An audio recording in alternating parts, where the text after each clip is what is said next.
8th graders, this is a video on our first level for our maze today. So, step 1, we're going to delete the cat. Clip, that one. Step 2, we're going to title our project. Maybe that could have been step 1, I don't know. But maze, and I'm going to go 1A, 1819. And actually, this is not going to be 1A, this is going to be maze test video 1819. So, cat's gone, that's good, whatever. First thing we need to do is make our backdrop. So I'm going to click here, backdrop, and I can either click on this paintbrush, but this time I'm actually going to click on backdrop, and I'm going to click that backdrop. So now I have a first backdrop tile, and I'm going to change this to level 1. Now, I have all these draw tools over here. This is paintbrush, I have draw straight line, I have draw box, circle, fill circle. You have the same option for the box. Text, or test, sorry, that should have been an X. Fill, different gradient fills, top to bottom, red. Erase, that's pretty self-explanatory. This highlights, this makes a duplicate. Now, let's clear this, because what we really want is this to be level 1. And it's going to be pretty basic, first part of this, so I'm going to make my line thickness a little bit thicker. Red will work, and paintbrush, and I'm just going to make a 1. And then I'm going to make a new backdrop. So after I make my 1, I come up here to the paintbrush, new backdrop. This is going to be level 2. I would say it is very important that you have these titles organized correctly, otherwise it's going to get confusing later on. This one is just simply going to be a 2. And I'll make a 3. There we go. And that's kind of where we'll start for right now. Next thing, we'll go back to the first one, and I want to go box, not red though.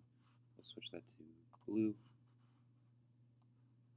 Make a blue box, and this is just going to be a start box. So blue text. I want my text to be an orange color. Start. Click. Now, point in case. I cannot edit my text anymore. I can move it around right now, but after I click this, it locks the text in, and I cannot edit it anymore. So keep that in mind as you are working with text boxes, that once you commit to them, the only way to get rid of them is to undo them and then to redo it. So anyway, that's my start, and that will take me over here to my coding. And let's see, I can actually probably put a start box on each one. Why not? Back to this blue text, orange.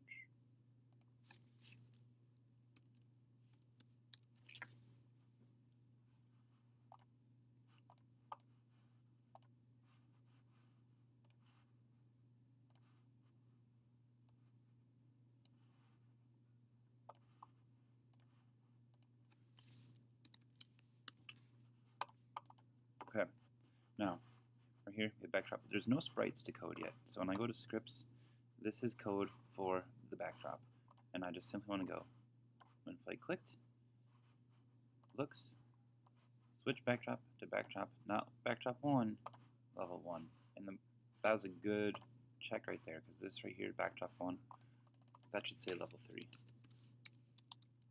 and that is how it's easy to get those confused, because if I would have left that at backdrop 3 when I clicked the flag, it would have gone to the third one, not level 3. So that's updated now. We're good to go there. So click the flag, starts at level 1.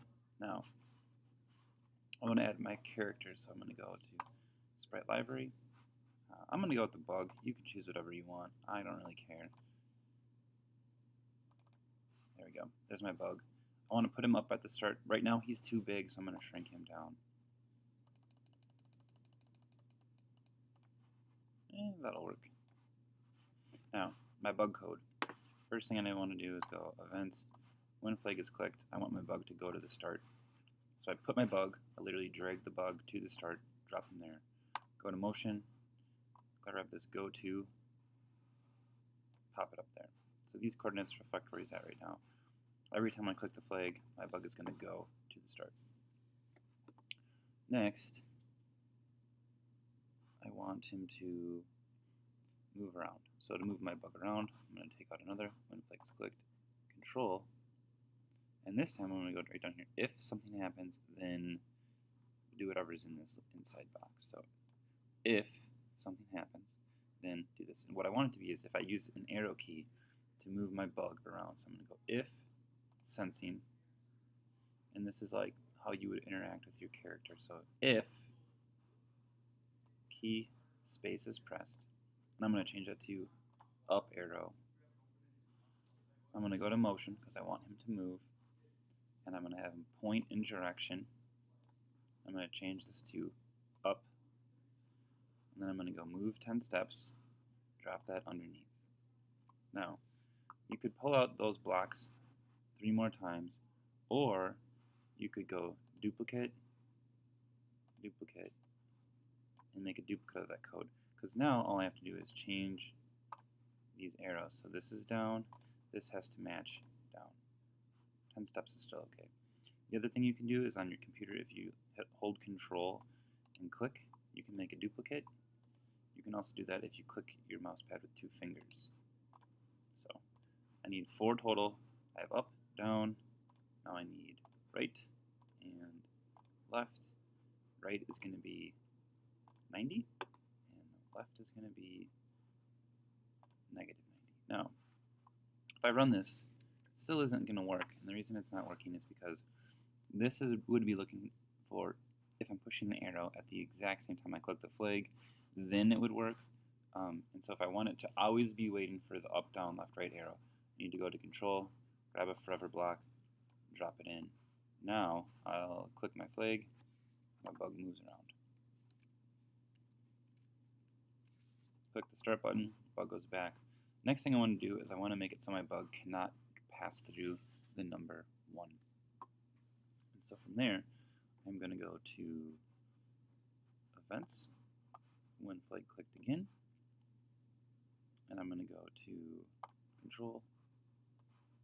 If my bug is touching color, so again this time I'm going to use for sensing if my bug touches a color and I want to change this color to red. So to change the color, you click on that little square. Notice I have a pointer finger. Anything that my pointer finger goes over, it picks up that color. So I want it to pick up this red.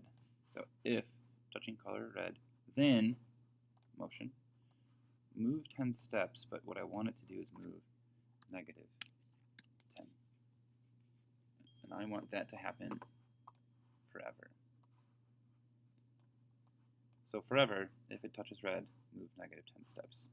Click the flag, move the bug, can't go through, can't, oh. Notice it glitched a little bit on that very first one, but for the most part, we're good. Can't go through, can't go through.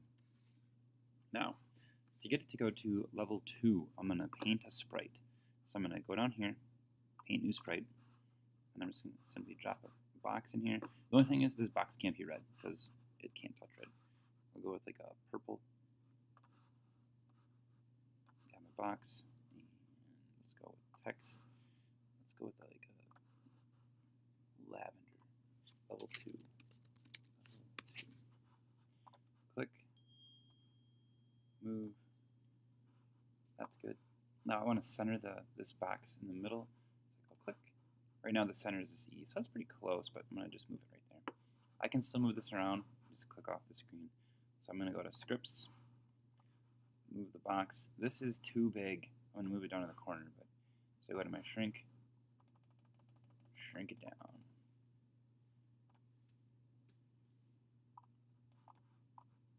And that's actually too small. And I'm going to go to level 2, events. So I'm coding the level 2 box. When backdrop switches to, because this time I'm going to use a different event. When backdrop switches to level 1, which it does every time I click the flag.